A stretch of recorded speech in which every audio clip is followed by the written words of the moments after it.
Lesson 1. You will hear a woman calling a local museum about children's art and craft workshops. First, you have some time to look at questions 1 to 5.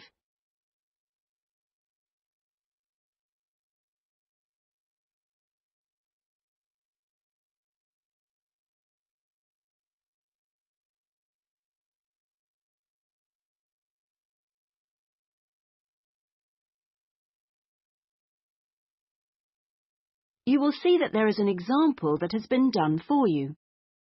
On this occasion only, the conversation relating to this will be played first. Good morning, Sidmouth Museum. Can I help you? Oh, yes. Good morning. I'm interested in the children's workshops, and I'd like a little more information, please. Do you mean the art and craft workshops? Yes, a friend of a friend mentioned them. The children do painting and make models and so forth. Yes, of course. Where to begin? First of all, as you probably know, they run every Saturday.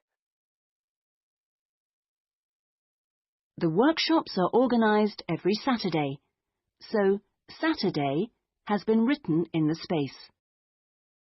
Now we shall begin.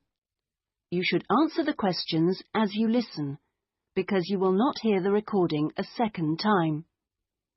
Listen carefully and answer questions 1 to 5. Good morning, Sidmouth Museum. Can I help you? Oh, yes. Good morning. I'm interested in the children's workshops, and I'd like a little more information, please. Do you mean the art and craft workshops? Yes, a friend of a friend mentioned them. The children do painting and make models and so forth. Yes, of course. Where to begin? First of all, as you probably know, they run every Saturday. Fine. And what about ages? Well, all ages from 5 upwards are welcome, though we do ask that children below 8 years of age are accompanied by an adult. Fine. That wouldn't be a problem. What about cost? Well, I think you'll find them very reasonable. It's £2.50 a child, with 80 pence off for 2 or more children from the same family. Oh, yes. Very reasonable. And are they held in the main museum? Not exactly. They're nearby.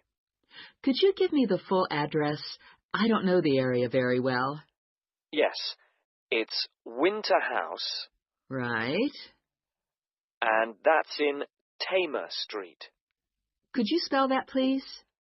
Yes, Tamer Street. Lovely.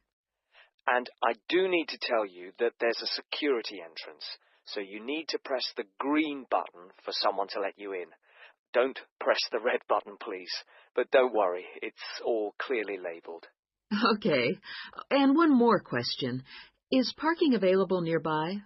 We're driving in from out of town. Your best bet is to leave your car at the back of the library.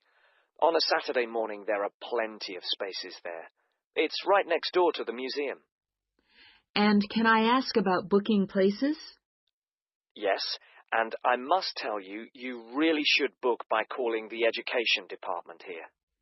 Oh, I'm sorry. Should I have rung them instead of the main museum number? No, that's fine this time. Please don't worry. But for future reference, I'll give you the direct number. It's 200-765. Great. I've got that.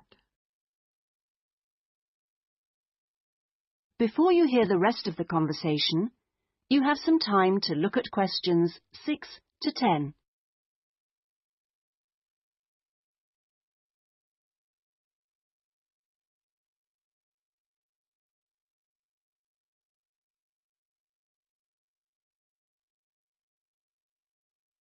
Now listen and answer questions 6 to 10. But I'm very happy to give you information about the next 2 workshops. On Saturday the 16th, there's building castles. Oh, sounds great. This involves quite a bit of glue, so just make sure the kids are in old clothes. I know. Ones I don't mind getting mucky. Exactly. And if possible, could you bring along bottle tops, which the children might be able to use in the models, as decoration? We'll certainly try to find some for you. Then the following week... That'll be the 23rd, won't it? Yes, that's right. On that day, it's what we call undersea worlds. This is where they make scenes with fishes, underground caverns, and so on. Is that likely to get very dirty? Lots of paint splashes? Not really, so we don't recommend any special clothes for that one. But if you could search out some silver paper to bring along to use in the sessions, it's shiny, it looks like water, that'd be great. Yes, of course. We'll see what we can come up with. Well, thank you ever so much for all your help. The sessions sound really good, and I'll certainly book up for the next 2. Lovely. Thanks very much for ringing. Bye. Bye-bye. That is the end of section 1. You now have half a minute to check your answers.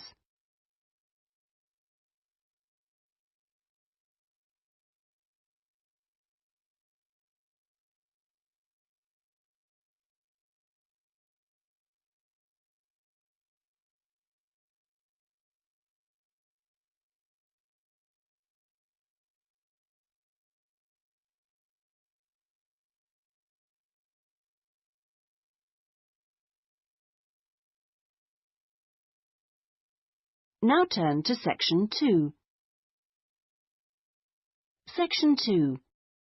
You will hear a customer services official giving information to a passenger at a railway station in a town called Trebirch. First, you have some time to look at questions 11 to 17.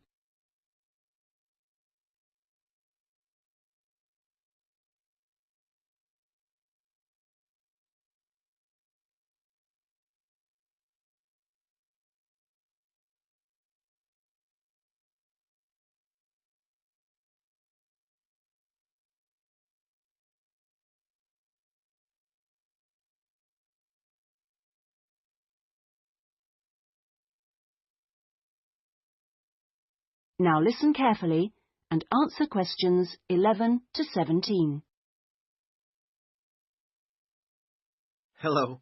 My family and I are staying here in Trebirch for a week or 2, and we wanted to know about the train services. We're hoping to do a few local trips. Okay. Well, I can give you lots of details about all the trains going from Trebirch in the southwest. This leaflet will be very helpful, but I can tell you some of the main things.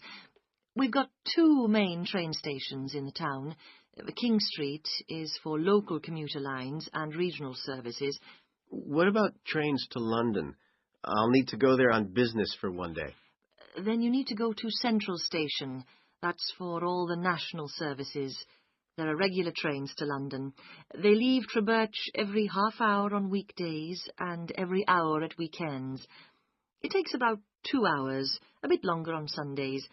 You've got a choice of first and second class, and there's a buffet car, though refreshments are included in the cost of a first-class ticket. Ah, right. And have you got any information on different ticket types? Yes, there's a range of ticket prices depending on when you travel and when you buy your ticket. There's a standard open ticket, which doesn't have any restrictions. Mm-hmm. This can be bought in advance or on the day. You can also get various discounted tickets. A popular one is called the Super Save, and this is okay for travel after 8:45. Then there is the special ticket, which is valid for travel after 10:15. The special tickets are also valid for travel at weekends. Mm-hmm. The cheapest tickets are called advance, and you have to buy them at least 6 days ahead. Only a certain number are available, and you have to make seat reservations for these. Before you hear the rest of the conversation, you have some time to look at questions 18 to 20.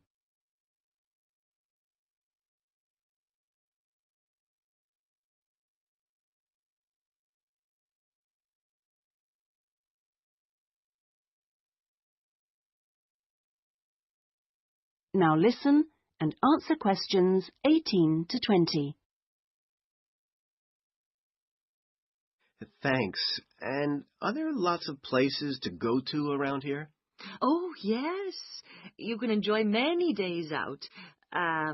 There's the Merthyr Mining Museum, which is only half an hour from Treberch by train.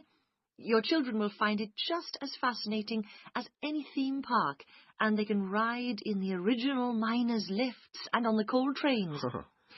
There are special excursion tickets which include entrance fees. Mainline trains also offer direct services to Bristol, where you can visit the docks or spend a great day out with the children in the zoo, which is set in the parkland that used to surround the old castle. Special family away day fares are available for this service now during the school holidays. Alternatively, you can be in Birmingham in only an hour and a half, where there's lots to see and do, including the new and internationally acclaimed climbing wall, built on the site of the old aquarium. We will also be running a special service to Newport when the new Science Museum opens next year, as we anticipate a lot of visitors in the opening weeks. I'd advise you to call early to book your tickets. Is that okay? Yes, thanks. That is the end of section 2. You now have half a minute to check your answers.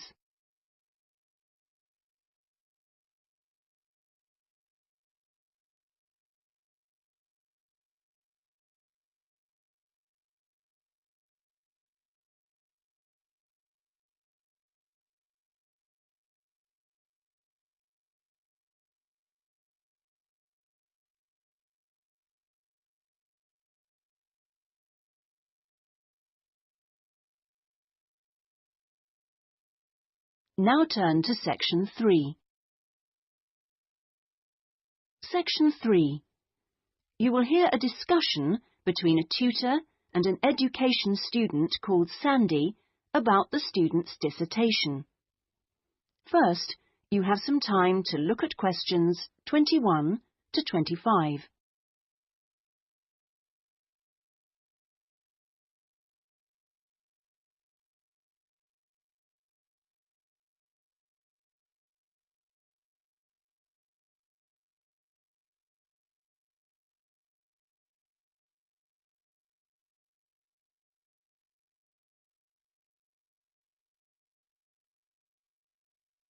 Now listen carefully and answer questions 21 to 25. Hello, Sandy. How have you been getting on with your dissertation? Fine, and I've been working hard on the various action points we agreed on our last tutorial. Do you want to talk me through what you've done? Yeah, sure. Well, we agreed on 3 main targets for me to aim for. The first one was to find out about suitable data analysis software. Yes. And what I decided to do was to look through catalogues specialising in IT. That's a good idea. What did you come up with? I found the names of 2 promising ones. Right. But I also thought it'd be worthwhile talking to a lecturer. Oh, right. Who did you see? Jane Prince. Do you know her? She's in the computer centre? Yes, of course. She's the new head. Yes, well, she was very helpful. Oh, that's good. Did she suggest anything in particular? Yeah, she recommended software called VVAT and said I should book up for a couple of practice sessions using VVAT. Great. I'm sure you'll find them useful. And, of course, the second target was to draw up a survey checklist, which... Yes, you emailed me it last week. Have you had a chance to look? Of course. I think it's good. Very much on the right lines. I'd say your first 2 sections are spot on. I wouldn't suggest that you change anything there, but in section 3 you really do need to have questions on teaching experience. Yeah, I was thinking that section looked a bit short. Right. And my third target was do further reading on discipline. Oh, yes. I mentioned a couple of writers, didn't I? Yes, well, I got hold of the Banerjee, and I thought that was excellent, but I'm afraid I didn't manage to get hold of the essays about classroom management. You know, the ones by Simon Erickson. The bookshop said it was out of print, and the library doesn't have a copy. Oh, right. And I'm afraid I've lent my copy to another student. What I suggest you do is try the library again. This time apply for it through the service called Special Loans. Have you done that before? You're entitled to 6 books a year. Yes, no problem. That's what I'll do. So, lots of useful work done. Before you hear the rest of the conversation, you have some time to look at questions 26 to 30.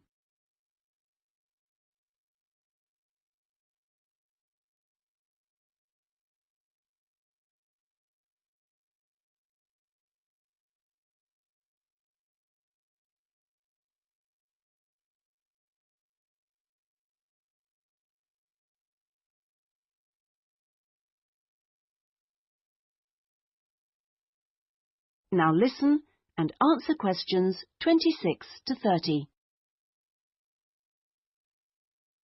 So let's look at some new targets. We'll start by having a chat about your Chapter 1. I very much enjoyed reading it. Your written style is very clear, and you've included lots of interesting descriptions of education in your target area. I've just got a couple of suggestions for some additional work. Of course. Could I just ask, what do you think I should call it? Well, I'd go for something like context review. What do you think? Well, short and to the point. Exactly. Now, as regards specific areas to work on, I'd be quite interested to have a few more statistics about the schools in the different zones. Oh, that wouldn't be a problem. I can get them from the internet. Great. And although you did make a reference to quite a few different writers, I think you should aim to cite more works written later than 2000. OK. That's more difficult, but I can try. When do you want that done by? Oh, it's not urgent. I should aim for the end of term. But in the meantime, I think you should also be thinking about Chapter 2. Should I be drafting it already? No, but I think you should note down its main sections. Yes. You know, I always find that the hardest part... I always find it helpful to put some ideas on index cards. Yeah. And then you can sort them and even lay them out on the floor. It's a real help. Well, I'll certainly try it. Okay. When would the deadline be for that? My advice would be to get it done before you embark upon the research. You can always change it later if you need to. OK, I'll get going on that then. That is the end of section 3. You now have half a minute to check your answers.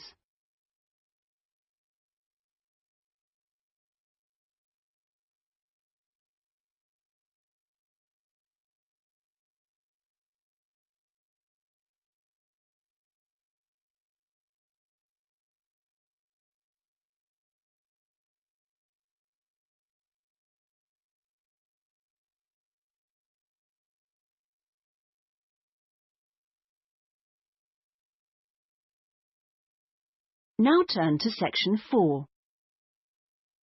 Section 4. You will hear part of a lecture about the history of moving pictures. First, you have some time to look at questions 31 to 40.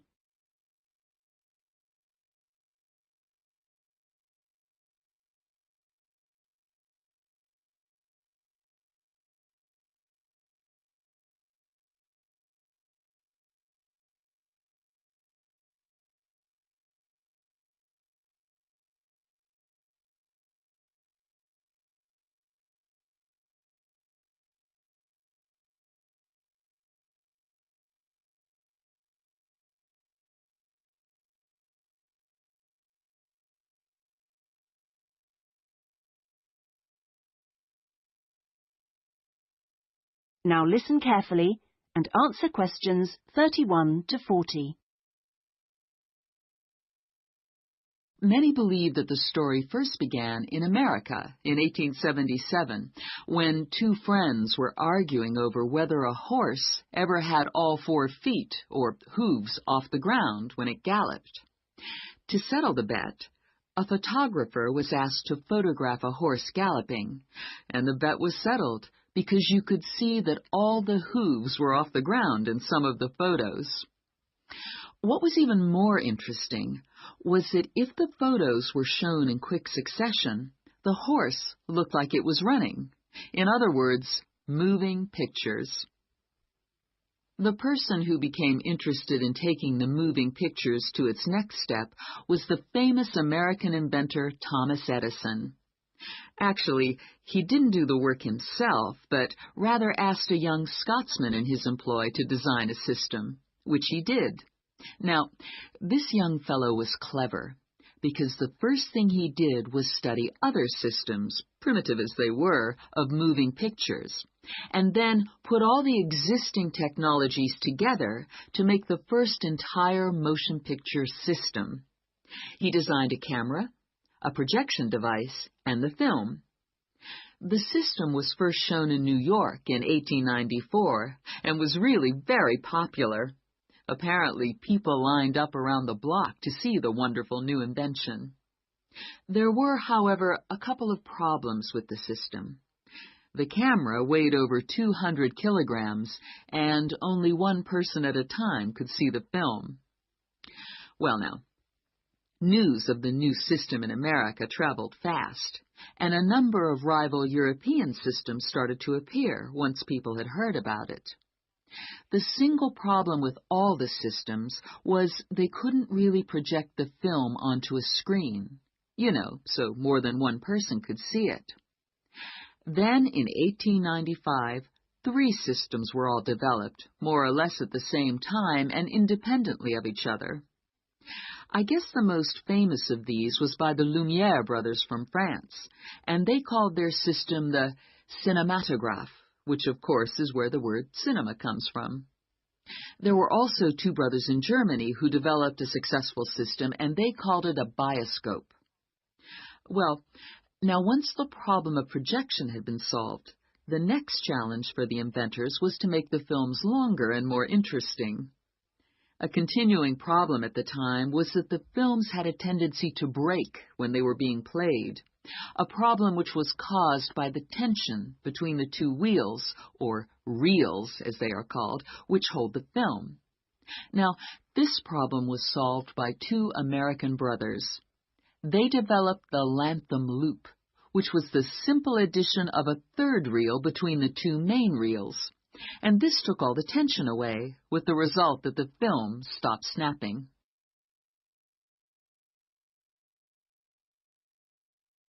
So now there was a real possibility of having films of more than 2 or 3 minutes.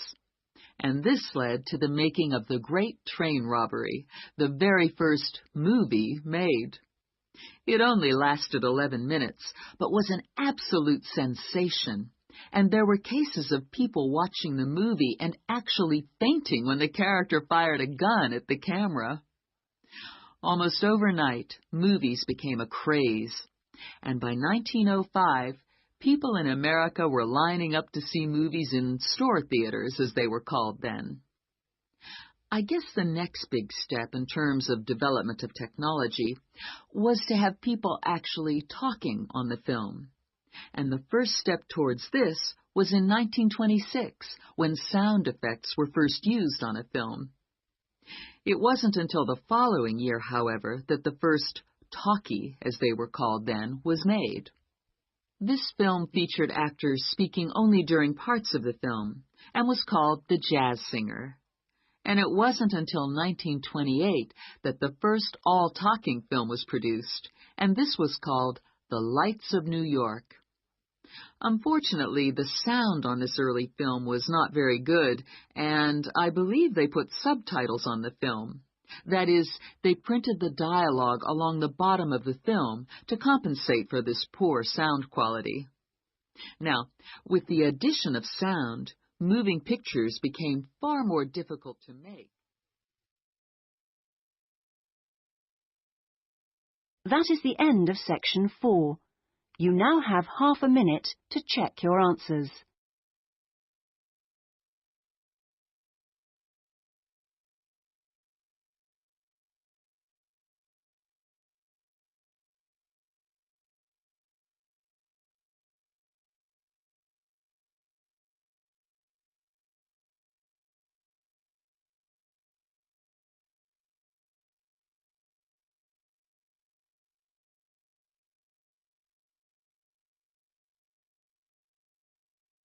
That is the end of the listening test.